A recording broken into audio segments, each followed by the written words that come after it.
झुमका, चाल में ठुमका, कमर पे चोटी लटके, हो गया दिल का पुर्जा पुर्जा। झांसी से लेकर यहाँ तक मेरा पुर्जा पुर्जा हिल गया। लगे 85 झटके हो तेरा, रंग है नशीला, अंग अंग है नशीला, रंग है नशीला, अंग अंग है नशीला। ब्रेक के बाद आपका एक बार फिर स्वागत है हमारे विशेष में। मध्य प्रदेश की सड़कों की बदतर हालत को लेकर विपक्ष कई बार सत्ता पक्ष को घेर चुका है। इतना ही नहीं, अभिनेत्री हेमा मालिनी भी सड़कों की बदसूरत तस्वीर की शिकायत कर चुकी हैं। वहीं अब प्रदेश आई फिल्म अभिनेत्री रवीना टंडन भी सड़कों की हालत को लेकर खुद को रोक नहीं पाई और गड्ढों से भरी सड़कों को लेकर बयान दे डाला।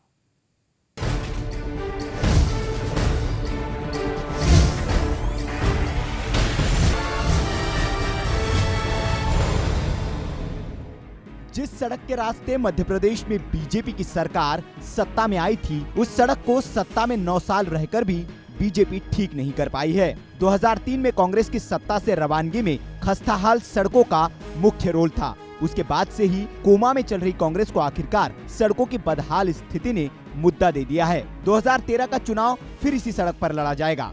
हालांकि इसका श्रेय भी पार्टी महासचिव दिग्विजय सिंह को ही जाता है, जिन्होंने प्रदेश कांग्रेस अध्यक्ष को सड़कों को लेकर बड़ा आंदोलन खड़ा करने की सलाह दी है। दिग्विजय ने कहकर इस मुद्दे को हवा दी कि सड़कों की मौजूदा हालत उनके कार्यकाल से भी बदतर है। 2003 में दिग्विजय सिंह को मिस्टर बंटाधार का नाम देकर बीजेपी ने खूब वोट बटोरे और शुरू के वर्षों में विकास पर खासा ध्यान भी दिया। पूरे प्रदेश को चमचमाती सड़कों की सौगात दी। इसके बावजूद प्रदेश के मुख्य सड़कों के साथ साथ शहर की सड़कों के हाल बेहाल हो गए हैं। राजधानी भोपाल में ज्यादातर कॉलोनी में पैदल चलना भी दूभर हो गया है, वो भी तब जबकि राजधानी होने की वजह से यहाँ रखरखाव का काम कमोबेश पूरे साल चलता है। इंदौर, ग्वालियर और जबलपुर में भी सड़कों की हालत बद से बदतर हो चुकी है। हाईवे के हाल तो बताने लायक भी नहीं रहे। शूटिंग वहाँ पे थी मेरी, वहाँ से आई हूँ। झांसी से लेकर यहाँ तक मेरा पुर्जा पुर्जा हिल गया। मैं इतनी मेहनत करके आई हूँ, मैं आपको बता रही हूँ, आप मेरे को प्यार देना या शाम को, नहीं तो मैं बहुत नाराज हो जाऊंगी। इंदौर, अहमदाबाद, जयपुर, जबलपुर और भोपाल, नागपुर सड़कों पर चलना खतरे से कम नहीं है। भोपाल से होशंगाबाद की 1 घंटे की दूरी पिछले 2-3 महीने से 8 से 10 घंटों में नापी जा रही है।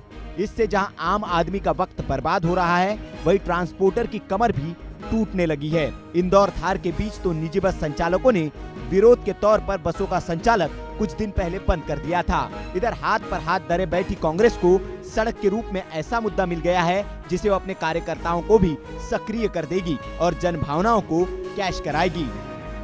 खबर भारती के लिए ब्यूरो रिपोर्ट। नासिर गौरी हमारे संवाददाता जुड़े हुए हैं। नासिर, क्या पूरे प्रदेश में सड़कों का एक जैसा हाल है जैसा कि सरकार के लोग मना करते हैं, सत्ताधारी पार्टी के लोग?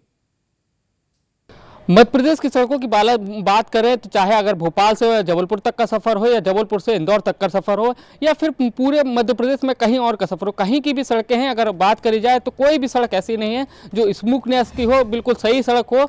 और सरकार के जो नुमाइंदे हैं वो सिर्फ बुराइयां आलोचनाओं के अलावा कुछ नहीं करते हैं। केंद्र सरकार है, केंद्र सरकार के ऊपर ठीकरा पोड़ते हैं, तो कभी राज्य सरकार, केंद्र सरकार है तो राज्य सरकार के ऊपर ठीकरा पोड़ती है। अगर हम जो ग्वालियर और झांसी एक्सप्रेस हाईवे की बात करें जिसपे रवीना टंडन ने सफर करके आई है, उसको लेकर मध्य प्रदेश हाईकोर्ट की ग्वालियर बेंच है, उसने काफी संजीदा है। उसने कई बार जो कंपनी है, रोड बनाने वाली कंपनी, उसकी जो राशि थी उसको भी जब्त कर लिया। 18 करोड़ रुपए की राशि थी उसको भी जब्त कर लिया।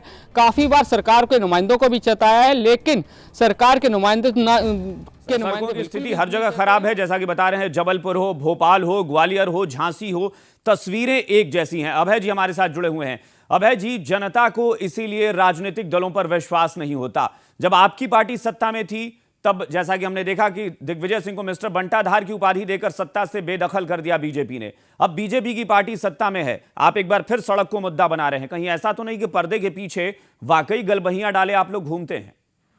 नहीं, देखिए, जहां तक डेवलपमेंट अगर चुनाव का मुद्दा बनता है तो उससे बेहतर कोई बात किसी राज्य के लिए नहीं हो सकती। जहां तक भारतीय जनता पार्टी के मेरे साथी मित्र ने प्रश्न खड़ा किया, मैं पूछना चाहता हूं कि जो 2300 किलोमीटर का नेटवर्क राज्य के पास है, जिसको पीडब्ल्यूडी और एमपीआरडीसी देखते हैं, उसके लिए 194.63 करोड़ रुपए। अभय जी आंकड़ों में बहुत मत जाइए। प्रदेश की हालत सड़कों की खराब है, यहाँ इससे नहीं मतलब है कि 200 करोड़ मिले कि 500 करोड़ मिले। मेरा निवेदन इतना है, निवेदन सिर्फ इतना है कि 194 करोड़ रुपए मिले। आपको जानकर आश्चर्य होगा कि राज्य की सरकार ने सिर्फ 15 करोड़ रुपए। बिल्कुल, दीपक जी से पूछते हैं। दीपक जी, अभय जी सीधे आरोप लगा रहे हैं कि जो पैसे मिलते हैं वो पैसे गायब हो जा रहे हैं, वो पैसे बर्बाद जा रहे हैं, सड़कें नहीं बन रही।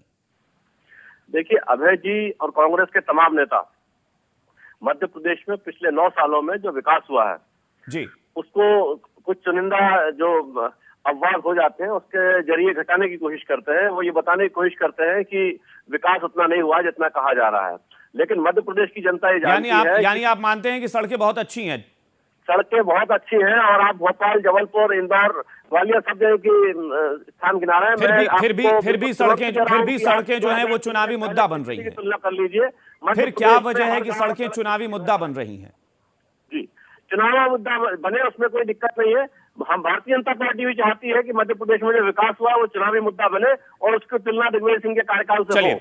चलिए दीपक जी आपका बहुत बहुत शुक्रिया, और अभय जी आपका भी बहुत बहुत शुक्रिया हमारे साथ जुड़ने के लिए। अनुराग से आखिरी सवाल। अनुराग, दोनों नेताओं की बात आपने सुनी है, अगले साल चुनाव होने हैं, क्या चुनाव में यह मुद्दा वाकई बहुत अहम मुद्दा बनने जा रहा है? बिल्कुल, सुशील कुमार शिंदे जो गृह मंत्री, उनकी एक बात मुझे बहुत अच्छे से याद आती है, जिसमें साफ तौर पर उन्होंने कहा था जनता की याददाश्त बहुत कमज़ोर होती है, बहुत जल्द भूल जाती है, हाथ धोते ही साथ कोयले का घोटाला भूल जाएगी। और मध्य प्रदेश की जनता देश की उस जनता जैसी है जो कितना बड़ा ही मुद्दा हो भूल जाती है। और इस लोकतंत्र में, दुनिया के सबसे बड़े इस लोकतंत्र में एक चीज़ बहुत खास है कि आप वोट दीजिए, वोट देने के बाद भूल जाइए कि आपने वोट किस चीज़ के लिए दिया है। न सड़क आपकी है, न प्रशासन आपका है, न पुलिस आपकी है, न हक आपका है। आपको सिर्फ वोट देना है, 5 साल बाद याद रखिए कि फिर आना है, और 20 तक रोते रहे आप खराब सड़कों पे, खराब बिजली पे और खराब प्रशासन पे। जी बिल्कुल, अनुराग ने कहा कि लोकतंत्र की यही सबसे बड़ी खूबी है, जिस लोकतंत्र की हम दुहाई देते हैं कि दुनिया का सबसे बड़ा लोकतंत्र, लेकिन हकीकत क्या है? वोट दीजिए और भूल जाइए कि आपने किस पार्टी को वोट दिया और किस काम के लिए वोट दिया, क्या उम्मीदें लगाकर आपने वोट दी हैं। आपका वोट सिर्फ सरकार बनाने के काम आ सकता है, व्यवस्था को दुरुस्त करने के काम नहीं आ सकता। फिलहाल ऐसा ही इस लोकतंत्र में प्रतीत हो रहा है। फिलहाल आप सारे मेहमानों का एक बार फिर से बहुत बहुत शुक्रिया हमारे साथ जुड़ने के लिए। इस पेशकश में इतना ही। खबर भारती पर खबरों का सफर जारी रहेगा। नमस्कार। कान में झुमका, चाल में ठुमका, कमर पे चोटी लटके, हो गया दिल का पुर्जा पुर्जा। झांसी से लेकर यहाँ तक मेरा पुर्जा हिल गया। लगे 85 झटके हो तेरा, रंग है नशीला, अंग अंग है नशीला, रंग है नशीला, अंग अंग है नशीला।